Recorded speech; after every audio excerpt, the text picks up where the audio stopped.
The Seattle Seahawks have won the NFC Championship 31-27 against the Los Angeles Rams. They will be heading to the Super Bowl to play the New England Patriots. Let's get into the recap of the NFC Championship. There was a lot to talk about in this one. I just wanted to acknowledge that the Seahawks are back in the Super Bowl for the first time since 2014. It's been a long time since Russell Wilson threw that interception to Malcolm Butler at the goal line.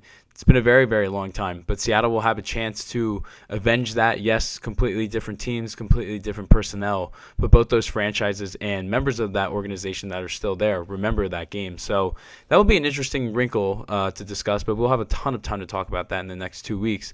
But overall, I just wanted to give credit to that franchise.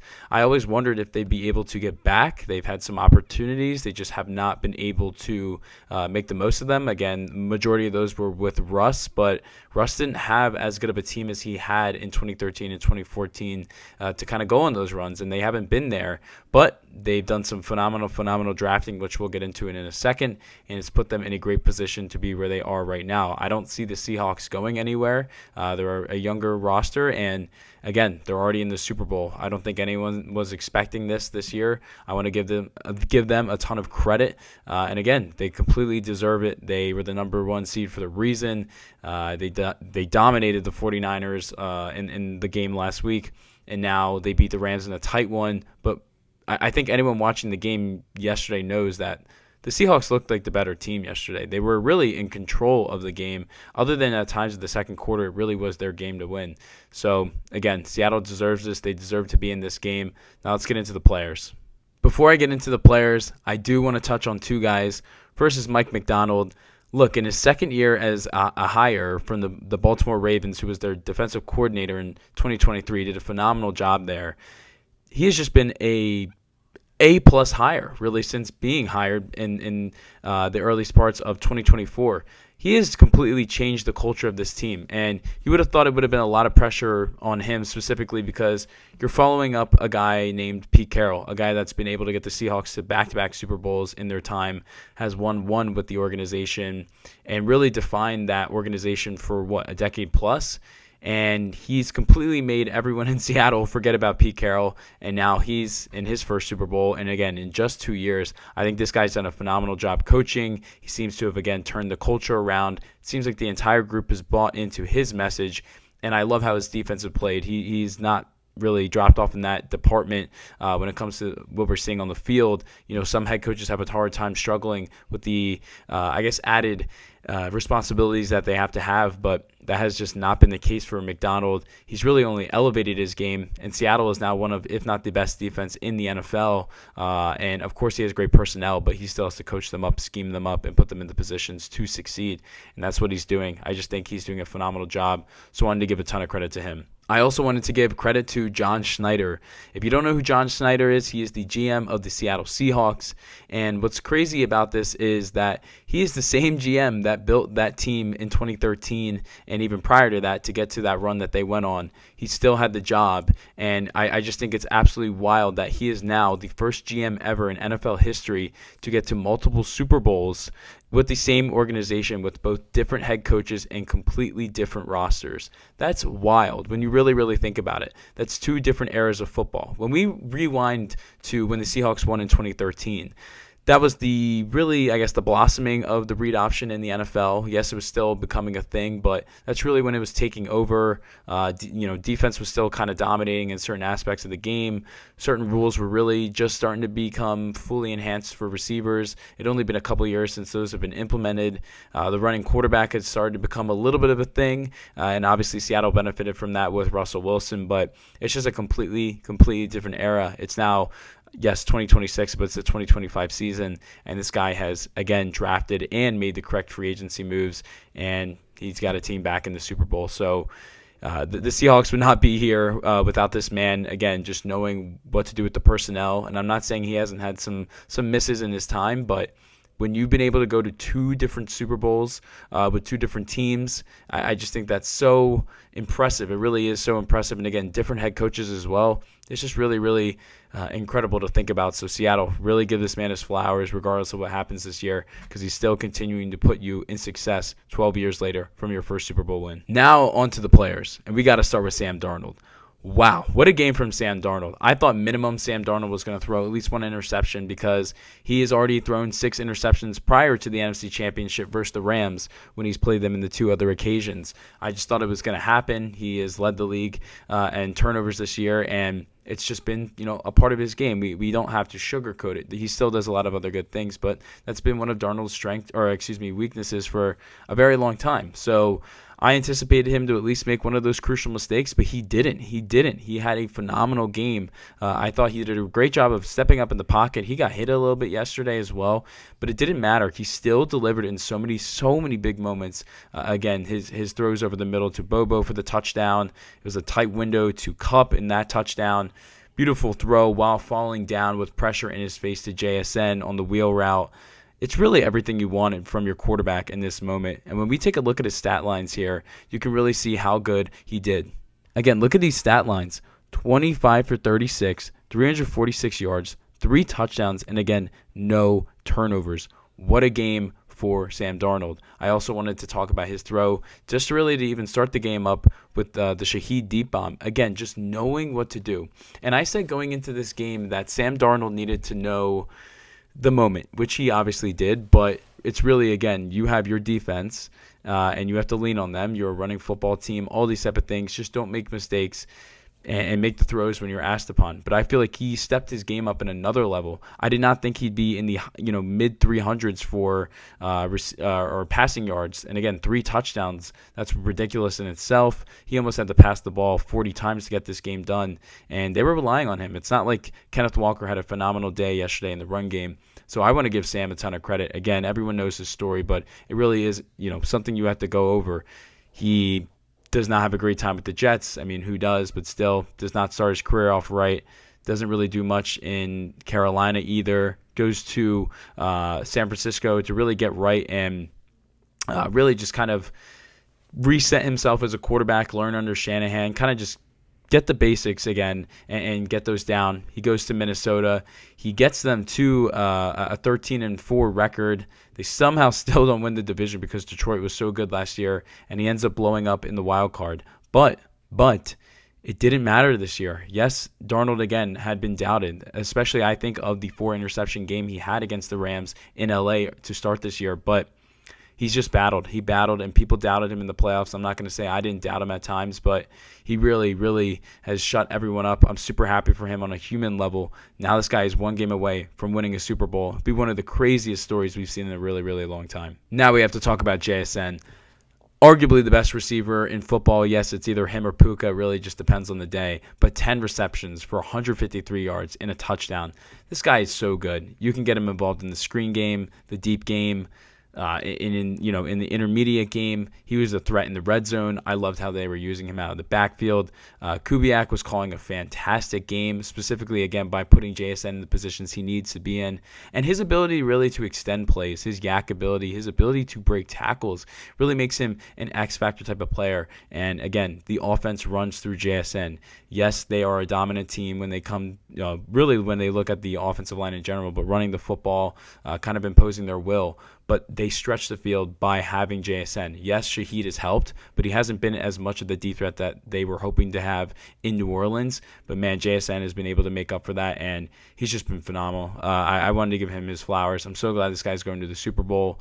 I am a little, I guess, bigger of a fan than a normal player for him just because I do have him in my Dynasty Fantasy League, so I'm feeling pretty good about that. But just really happy to see this young man ball out in the biggest moment. He seems to have his a very good head on his shoulders, and he just seems so dialed. He seemed very dialed, and he was talking about in his interview as well, I'll do anything that the team asks me to do. You want that out of one of your best players on the team. So love what I saw from JSN. I thought he balled out yesterday. Now to touch on the Seattle defense. I thought that the Seattle defense battled. I'm not going to say that they had the greatest game. They honestly didn't get a ton of pressure on Stafford. They created no turnovers, which was interesting, but they battled. There was a lot of plays where they forced some incompletions. I specifically loved, again, what I saw out of Jones, Eamon, what I saw of Witherspoon, especially Witherspoon. He was attacked on a couple times in the red zone, and especially his pass breakup on that 4th down was the biggest play, arguably, for the Seattle defense all day. I just liked what I saw from them. And, again, I didn't think that the Rams were going to score as many points as they did in the last game back in December. I was correct, but I also didn't think that they were going to be that successful in offense, and they were again. But so, look, when you look at Seattle's defense, again, did they create turnovers? No, but they kept the team in the game. It's not like they were letting LA score every single time. They had some times where they got LA off the field. So, look, was it their best showing? No, but you're arguably going against the best offense in the NFL, and you got them out the way. It's a team that knew you really well. You battled, and now you're going to be playing for the Super Bowl, and I'm sure they're going to be happy about playing the New England Patriots over the LA Rams. Just obviously, I know that Super Bowl, that wouldn't be possible, but just from a matchup standpoint, and again, we'll break a lot of this down as we get into the Super Bowl in the next 2 weeks, but on paper, the New England offense should be a lot easier to defend than the Rams offense, and I think personally the Seattle defense matches up a lot better against the New England offense and the Rams offense. So very excited to see that in a couple weeks, but that's really all I had for Seattle's defense. Now onto the Rams. The Rams had this game. They could have won this game. Did I ever feel like they were the better team? No, but they were up at one point in the second quarter. This was a one-score game at one point, but it all fell apart when Xavier Smith fumbled in the third quarter, early in the third quarter as well. He gave Seattle such good field position. Of course, Seattle scores right off that, and that really is what sunk LA, and it sunk them all year. They fired their special teams coordinator about a month ago. Things have still not fully gotten better. It's just not what you want to see if you're LA. And again, the thorn that's been in your side all year gets you again. And it's just crazy that a team that's been this talented, that's been this good, you can really see it. They pass the eye test, gets killed by special teams. But that's why you can't neglect that position. You can't neglect that part of the game, because whether it's, again, your kicker missing field goals, your punter not getting your team consistent, or pinning the other team consistently back enough, or it's a guy like him just dropping the ball and putting the opposing team in great field position, stuff like that still can swing games. People don't talk about it a lot, but it is a major factor. And really, I think that's what the Rams this year are going to be remembered for. Yes, they were a great team, but they couldn't overcome the little things, and the little things ended up biting them in the end, and they're not going to be going to the Super Bowl because of that. And I think, again, if that guy doesn't fumble, we have a completely different game. Seattle doesn't get that easy score, and things just look completely different. I thought McVay called a decent game. I liked what I saw from his offense. They didn't really get the running game going, which is a little interesting, but I thought he did all right overall. You can debate maybe he should have taken a field goal on that 4th and 4. You make it a 1-point game. You hypothetically get a stop, and then you can kick a field goal to win the game, but that's not what happened. I don't necessarily hate the call there, but it's just something you can think about. I did hear this on the Ringer podcast, the Ringer 107 podcast, so credit to them for discussing this, but on the touchdown where the Rams made it, if I remember correctly, 31-27, was it 31-27? I can't remember the exact score at the time, but their last touchdown they scored. Should the Rams have just gone for 2 at that point? I mean, it's not like much would have been different from a touchdown standpoint. So, I don't know, something to think about. But overall, I thought McVay did all right. I'm not going to say it was his greatest game ever. There were definitely some times where management was not the best. But I can't really say that this game is going to be on him. I felt like he got his group, specifically the offense, prepared. I feel like the defense battled. Not saying that they were great, but they haven't been great at times all year, specifically in the secondary. And that's not his side of the football anyways. So, not really sure what to say about McVay. It wasn't a great game. It wasn't a bad game. It was just kind of an okay game. I just want to highlight some of these offensive players for the Rams because these are the guys that really stood out to me. And it's, of course, the typical guys. We got to start with Matt Stafford. When we look at Matt Stafford's stat line, again, 22 for 35, 374, 3 touchdowns. Again, no turnovers. This guy is just a great player. I'm hoping he comes back next year. I'm assuming he does, because why would you pass on this type of opportunity? But crazier things have happened in the sport, but this guy is really playing himself into the Hall of Fame. I think minimum, if he goes to the Super Bowl this year, not Seattle, he's instantly a Hall of Famer. I still think he will be, but going to 2 Super Bowls in 5 years would have been ridiculous. So we'll see what happens. He might still win MVP. He's definitely looked better than Drake May in the playoffs. So a lot of things were good for Stafford this year. It's a shame he didn't get to the Super Bowl again, but hey, at least he's gotten that one already out of the way. It's not like this is the worst thing ever for him. But yeah, I just thought he played really, really good this year and really, really good in the playoffs, and especially, again, in the biggest moments he came through. Then just to touch on some of the receivers, again, Puka is just ridiculous. 9 for 165 in a touchdown. This guy is so good. This guy is so good. He's one of the best receivers I think we're ever going to see ever. His body control is insane. He can still burn guys, but he can also out-physical guys. It's just ridiculous. The route running, just everything. And it's just the fact that he's so young. He's so young. He's now learning from, a veteran, Davante Adams. He's just so young, and he's just balling out, and I really am loving what I'm seeing from him again in a big game. He cooked Seattle again in Seattle. I was curious, is Puka going to do what he did versus Seattle again in the NFC Championship? Was it to the level of the last game? No, but still, he played really well. So credit to Puka. And then once we get to Davante Adams, he actually had a pretty solid game, definitely a better game than he had against the Bears last week. When we look at his numbers here, 4 receptions for 89 yards and a touchdown. Overall, a solid game from Adams. And you got to feel for Adams on a human level. The guy is now 0 for 5 in conference championships, never got it done with Green Bay, and now has not gotten it done with LA. It's just a tough one for him personally. He's a great football player. Seems to be like a great guy as well. So you never want to see this. But, it's just a tough one for him to swallow, I'm sure. Especially with him getting older. You don't know how many more chances you have at this type of thing. So we'll see what happens, but I'm really glad that he at least went to the Rams. It sucks that he had to go to the freaking Raiders and the Jets, but he kind of did that to himself. So, hey, this is what football is. It's a league of great personnel moves and matchups, and when you get put in the right system, things can really go well. And I'm just glad he's at least ending his career with LA and not rotting on some awful team. So I feel bad for him, but at least he showed up in this game. That's all I had in this game.